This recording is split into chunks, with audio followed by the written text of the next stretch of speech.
Hey there, it's a Sunday drive with the Big Kahuna.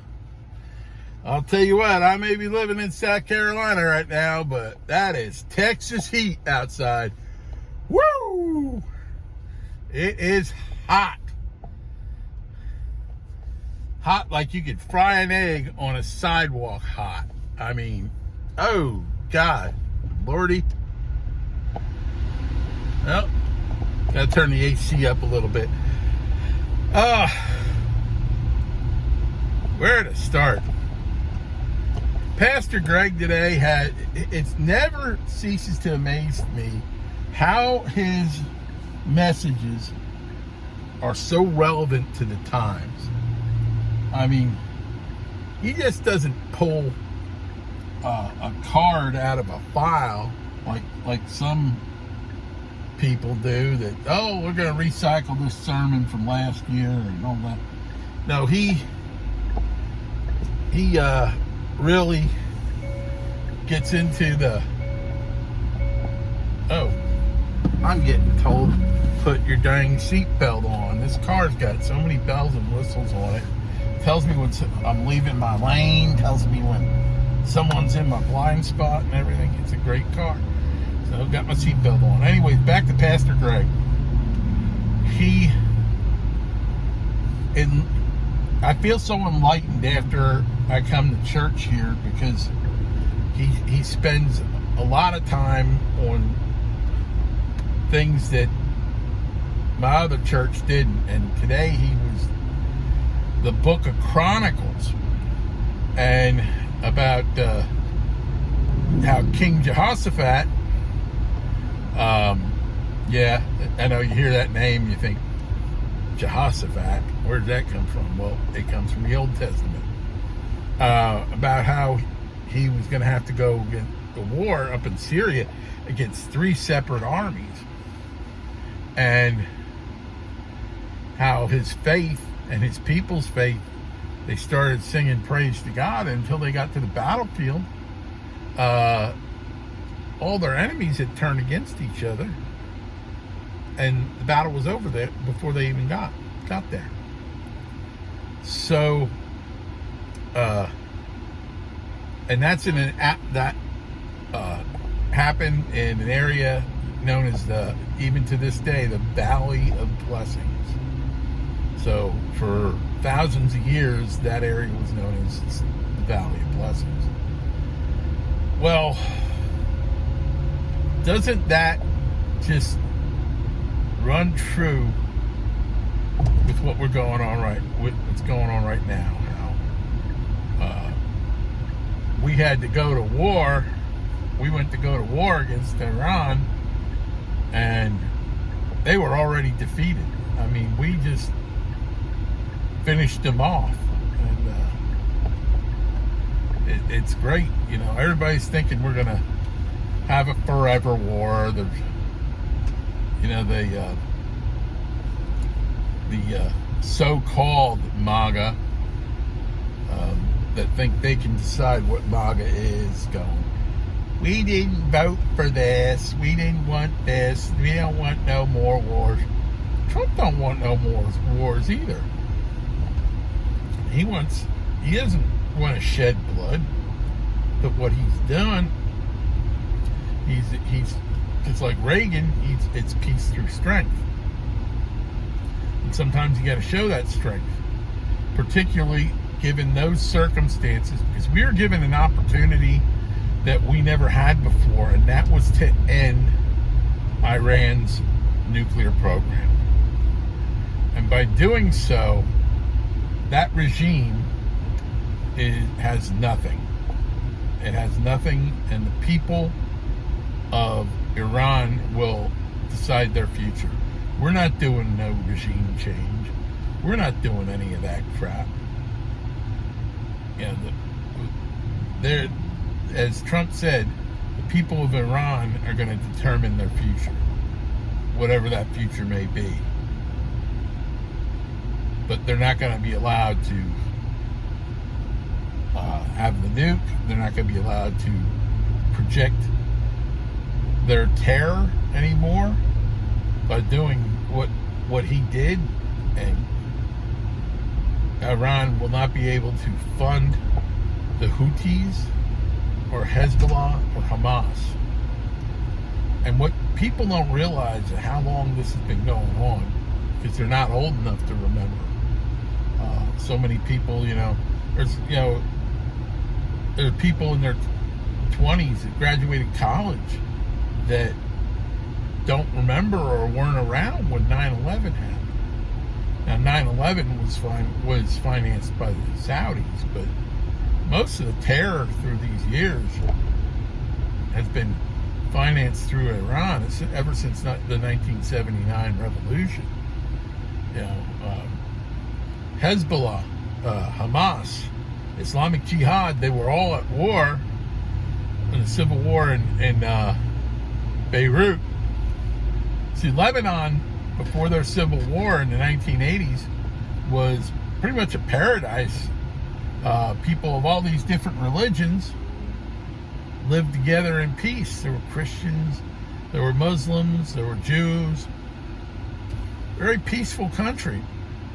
And then Iran got involved, and what Iran did was they had proxies in the war, and they backed all three of these different militias, and they fought amongst themselves, and they tore the city apart, they tore the country apart.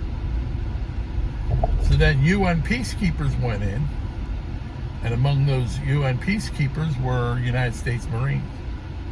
And in 1983, a truck bomb, in October of 1983, a truck bomb rammed through the perimeter and drove right into the barracks where the Marines were sleeping, and blew up.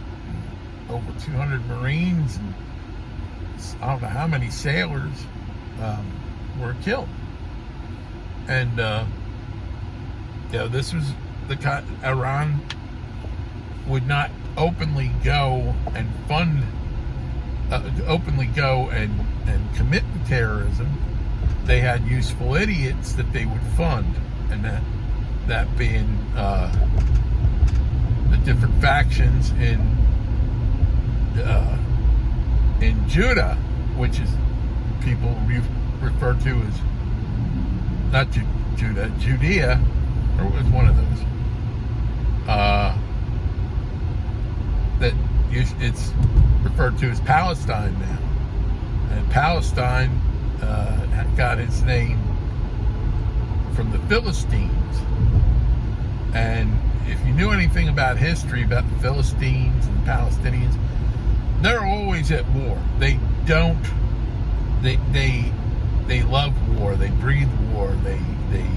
They're constantly at war. Constantly at war with Israel, with Jerusalem. And that's been going on for thousands of years. And people ask, why in 1948 did the UN help create Israel as a nation? And that was recompense, because of all the countries that tried to kill the Jews. And what people don't realize is the Grand Mufti of Palestine was an ally of Hitler. So that's why they were pushed out of Jerusalem, because the Grand Mufti, he actually created these vans, that were mobile gas chambers, and he was gassing Jews and Christians. Hitler looked at him just like the Iranians looked at the Palestinians as useful idiots. And Hitler actually referred to his Palestinian allies as half monkeys. And of course, because of their Aryan ideals of eugenics. But yeah, people don't realize this, that the Palestinians were Joseph Hitler in World War II. And they have still been they've been fighting with the Jews for centuries. Israel has always been a conquered land. Palestine, there was no nation actually called Palestine, because before World War II, Palestine, as people called it, was a territory of the United Kingdom from 1918 to 1948. And that was because it was,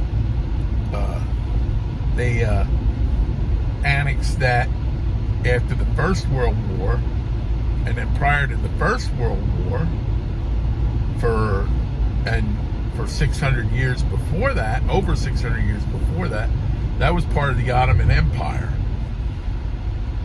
And different, you look at the Greeks, the Romans, the Egyptians, the Carthaginians, the Mesopotamians, they all had conquered that land. And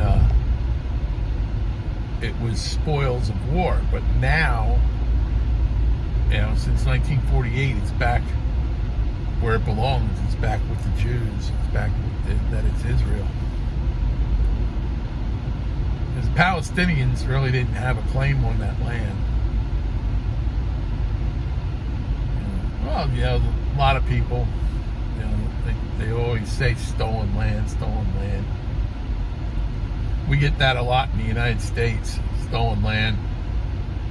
Problem is, different tribes sold us the land, or worked in the treaties for trade treaties for the land. But yeah, I'm going all far afield with this stuff. But one of the things going on out in California right now, with the immigration, is the Mexicans are waving the Mexican flag. They're trying to say that California, Arizona, New Mexico, and Texas, that was all stolen land. Colorado, Utah, Oregon, Washington, it's all supposed to be stolen land. But if you know anything about history, there was a revolution in Texas. The Texicans didn't want to be part of Mexico anymore.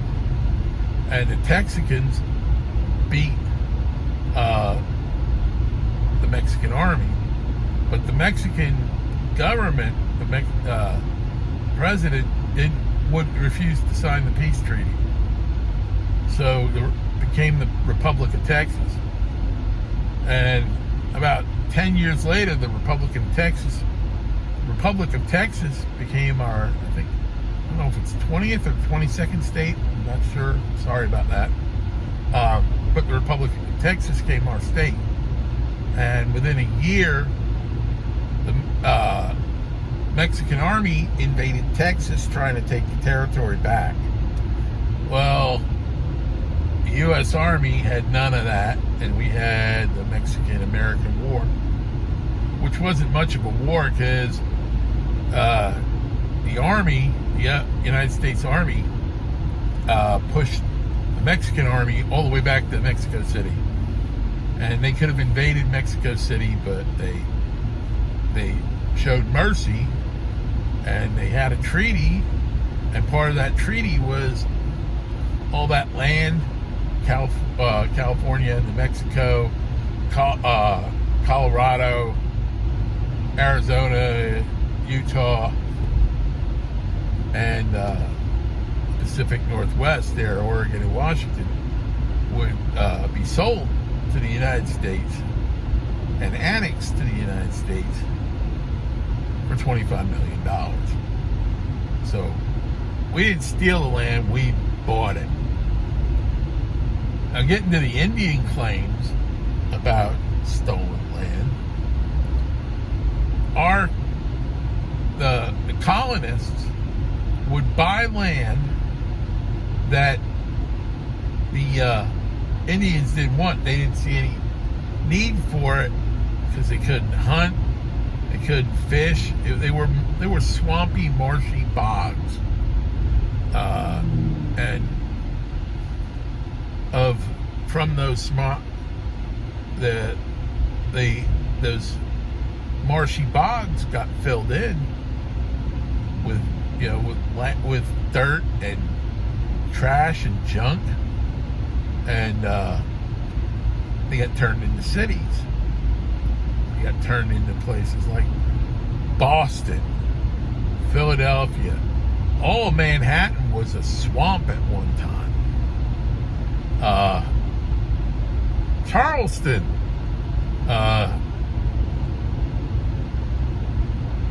Baltimore, Washington, D.C. was a swamp. All that land was purchased. It wasn't stolen. But then the Indians saw what the white man did with it, and they wanted it back. And there's a term for what the Indians tried to do. People call them Indian givers, because they'd want to turn around and take back what we developed. And Indians constantly violated treaties, trade treaties, and stuff like that. And people call them braves, but what they always did was they never attacked military targets. They attacked civilian population, and they would single out settlers that were settlers that were Quakers and Amish, because they wouldn't fight back. You go all over Pennsylvania, you find all these historic markers from massacres done by different Indian tribes, particularly during the French and Indian War. So they claimed this land was stolen when, in fact, we bought it, and then we acquired it permanently after they broke their treaties and attacked our people. If they could have lived in peace alongside us, that would have been great. And they continued to do this after this. During the Revolutionary War, the Native American tribes sided with the British. And during the War of 1812, Tecumseh created a confederation of different tribes, and they sided against the United States and sided with the British. And Tecumseh's people, his confederation of different tribes, they were so brutal, and they only attacked civilian targets. And General Jackson, during the Battle of New Orleans, he saw how the Indians were breaking into people's homes and killing families and killing wives and children, and not attacking military targets. And when Jackson became president, that was pretty much the reason why he did the Indian Removal Act and moved them out west. And they continued their savage ways out there, where they, attacked helpless families, and that's how history read it. But then people got what I call dances with wolves syndrome, and then all of a sudden the Indians were victims. No, they weren't. That's the history lesson. I don't know how I got that far afield, but we do not live, well, it had primarily to do with the immigration stuff. The immigration, that's been bumped off the front page, but it's still going on. It's still violent. These ICE protesters, they're really rioters. They're attacking our agents. They're attacking, and then they say they're peaceful protesters. Just recently, a Los Angeles City Councilwoman was indicted in federal charges that she assaulted a federal police officer by throwing a hunk of concrete at him. There's a lot of people getting charged. Now, whoa, that's a ton of motorcycles. But, yeah, like I said, this stuff is still going on. And they're trying to crank up the violence to get back on the front page. And their time in the election, in the news cycle is pretty much done. The government's finding out who's financing them, and hopefully puts them out of business. But yeah, a lot of police officers and law enforcement officers have been hurt by professional protesters, professional rioters.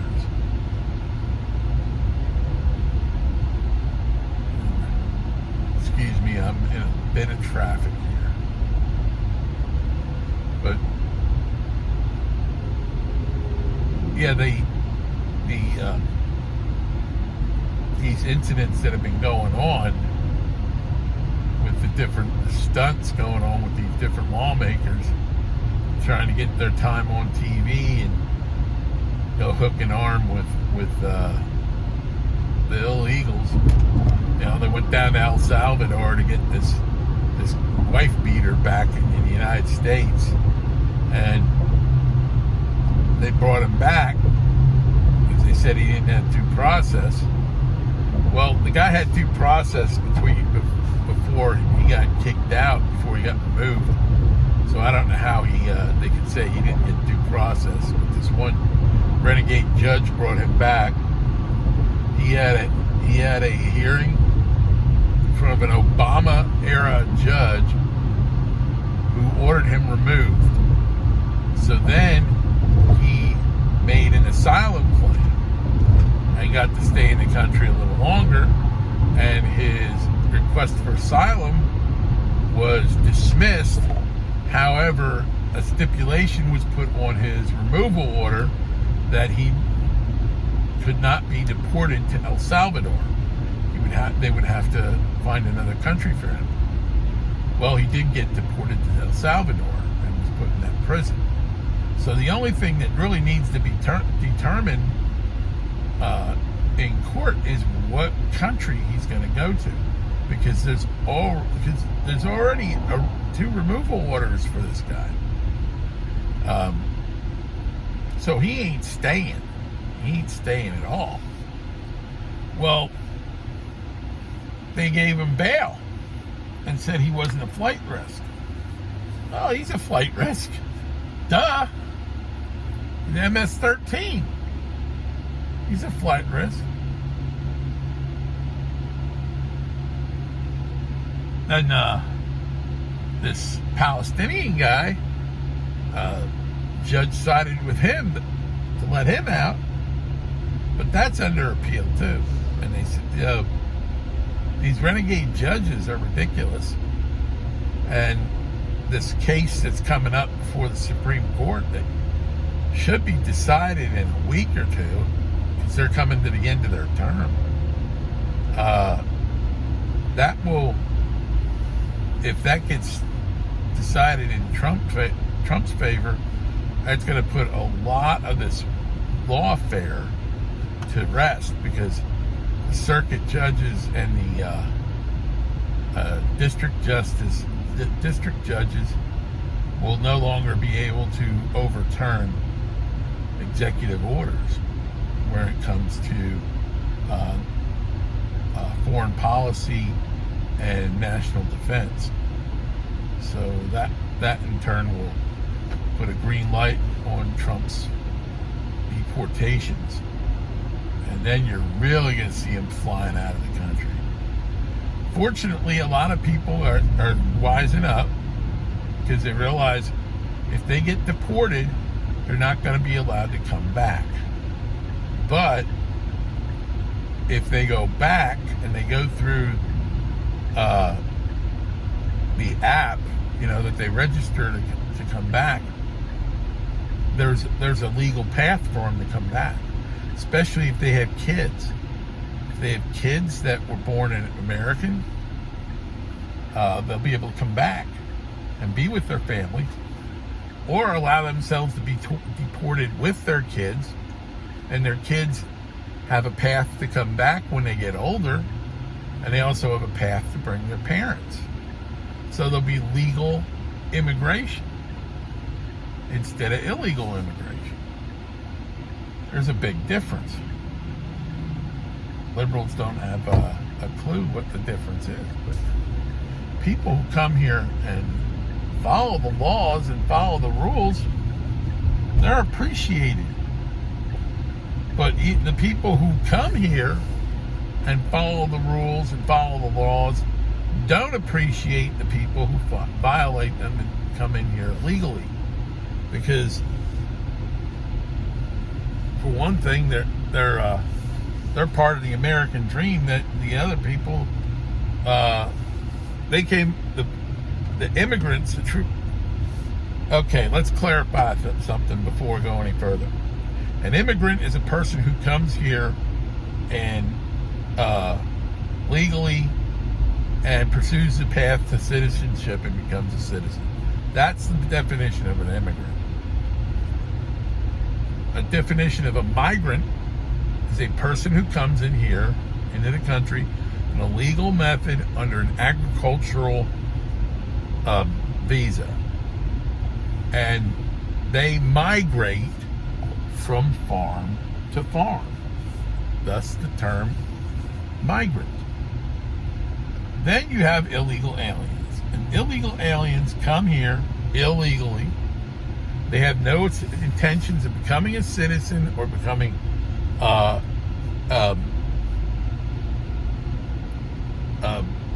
of the country.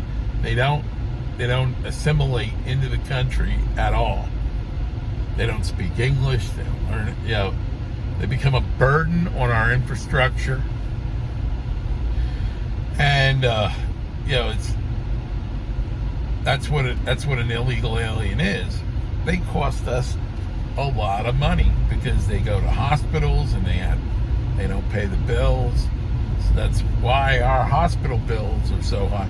That's why you got to pay $17 for a mucus recovery system at the hospital, which is a euphemism for a tiny little box of tissues. When I was hospitalized, I had my wife bring me a box of tissues. So I wasn't paying $17 for a little one.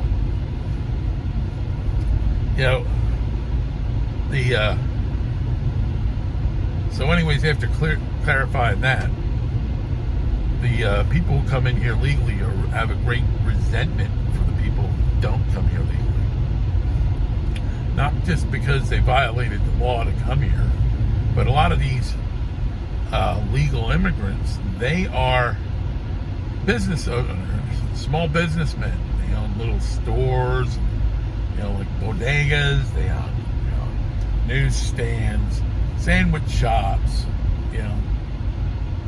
little restaurants, and then they have these ICE rioters, in the process of their riots, destroy what those people built. And it's contraindicated to their cause, and it's just nuts. They're further punishing the people who came here legally.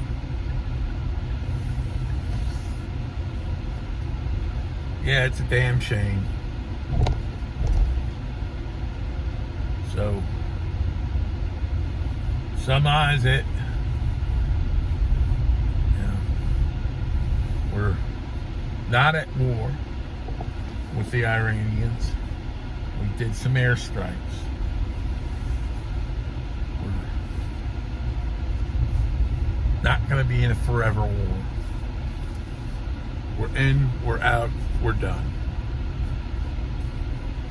We came, we saw, we kicked their ass. In the words of Bill Murray from Ghostbusters. That's about it. I'm home. So stay safe. God bless and hang loose.